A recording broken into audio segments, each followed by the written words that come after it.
एक ऐसी कंपनी है कि जिसने पिछले 10 सालों में इंडियन स्टॉक मार्केट का highest up and down show कर चुकी है। जय बालाजी इंडस्ट्रीज, जो कि 2017-18 में ऑलमोस्ट ट्रिपल हो गई थी। उसके बाद 2023-24 में इस कंपनी ने पूरे इंडियन स्टॉक मार्केट में हाईएस्ट 2400% का रिटर्न दिया था। और अभी फिलहाल इस कंपनी की हालत फिर से थोड़ी सी डगमगाती हुई दिखाई दे रही है। तो किन प्रॉब्लम से ये कंपनी सराउंडेड है, इस वीडियो में देखते हैं। तो सिंपल एंड फर्स्ट रीजन ये है कि स्टील बिजनेस में साइक्लिकल इफेक्ट बहुत ज़्यादा मायने रखते हैं, क्योंकि उस हिसाब से इनका जो स्प्रेड है वो कम ज़्यादा होता रहता है। स्प्रेड मतलब क्या होता है कि जो सेलिंग प्राइस है एंड जो इनपुट कॉस्ट है, मतलब जो रॉ मटेरियल कॉस्ट है, उसके बीच का डिफरेंस, वो स्प्रेड है।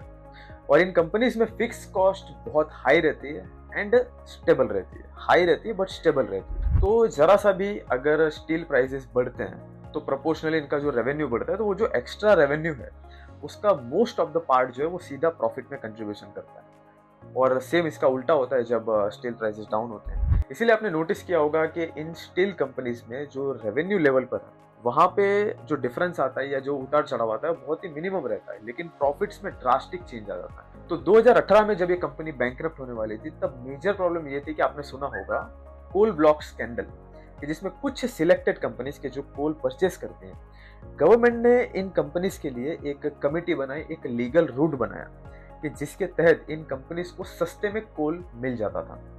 और ये जय बालाजी का एक सबसे बड़ा मोट था। बट ओवर द टाइम क्या हुआ कि कुछ एथिकल अनएथिकल प्रैक्टिस यहाँ पे होने लग गई, जिसके बाद ये जो पॉलिसी है ये सुप्रीम कोर्ट ने बंद कर दिया था। तो जो जय बालाजी का जो सबसे बड़ा मोट था वो कोलैप्स हो गया एंड समय के साथ बिजनेस एंड सेल्स सब डाउन होने लग गया। लेकिन जब ये पॉलिसी एक्टिव थी तब उसका फायदा उठाने के लिए, और कंपनी की कंडीशन इतनी रिच थी कि इन्होंने बहुत ज्यादा डेट ले लिया था एक्सपेंशन करने के लिए। लेकिन पॉलिसी बंद होने के बाद अब वो डेट सरदर्द बन गया था। समय के साथ ये डेट बढ़ता चला गया एंड 2018 में कंपनी बैंकरप्सी के कगार पर आ गई। उसके बाद बहुत ही रेयर कंडीशन है कि जहाँ पे Bhushan steel and SR steel जैसे जो जायंट्स हैं उनको टेक ओवर कर लिया दूसरी कंपनियों ने। बट जय बालाजी के मैनेजमेंट ने उसे रिटेन किया, डेट को रिस्ट्रक्चर किया, किसी तरह से एग्रेसिव नेगोशिएशंस किए ताकि ये जो डेट है उसको ओवरकम किया जा सके, और ओवरकम किया भी। इस डेट को रीपे करने में, ऑपरेशनल स्ट्रेंथ को फिर से अचीव करने में इन्होंने वैल्यू एडेड प्रोडक्ट्स जो है वो ऐड किए, लाइक जैसे DI pipes and ferro alloys. और इसी के साथ सुपर इफेक्टिव फैक्टर क्या आया, पोस्ट कोविड-19 के बाद जो स्टील प्राइसेस में रैली आई, एक जंप आया।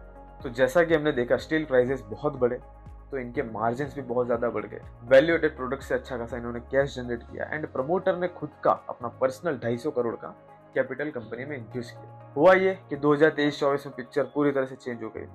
50 करोड़ का प्रॉफिट सीधा 800 करोड़ पे पहुंच गए। आज की डेट में फिर से प्रॉब्लम्स आई है। आप ईयर ओवर ईयर देखो या क्वार्टर ओवर क्वार्टर, कंपनी के प्रॉफिट्स बहुत ज़्यादा गिर रहा है, 90% से भी कम हुआ है। लेकिन यहाँ पे कंपनी स्पेसिफिक इश्यूज उतने नहीं है, इंडस्ट्रियल इश्यूज, साइक्लिकल इफेक्ट है। चाइनीज डंपिंग अगर होती है तो स्प्रेड और कम हो सकता है। हाँ, यहाँ पे एक कंपनी स्पेसिफिक इशू आप कह सकते हैं कि हिस्टोरिकली ऐसा रहा है कि जय बालाजी ने जो प्रमोटर होल्डिंग्स है वो बहुत ज़्यादा प्लेज रहती है। तो ये एक फैक्टर है जिसे आप मैनेजमेंट डिसिप्लिन के हिसाब से आप चेक कर सकते हैं, जज कर सकते हैं। पॉजिटिव साइड में एक मेरा पर्सनल एक मुझे ऐसा लगता है कि ये पश्चिम बंगाल यानी वेस्ट बंगाल बेस्ड कंपनी, और अर्लियर गवर्नमेंट जो थी वो इंडस्ट्रियलाइजेशन के सपोर्ट में बिल्कुल भी नहीं थी।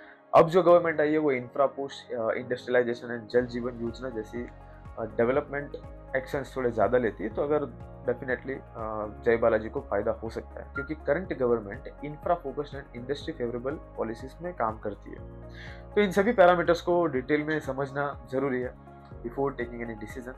और मोस्ट इंपॉर्टेंट कि इंडस्ट्री की जो मैक्रो लेवल पर जो जनरल डिपेंडेंसीज हैं उनको समझना। वो समझोगे तो आपको आइडिया आएगा कि कंपनी की इंटरनल स्ट्रेंथ कितनी ज़्यादा होनी चाहिए ताकि बैड टाइम्स में कंपनी सर्वाइव कर सके।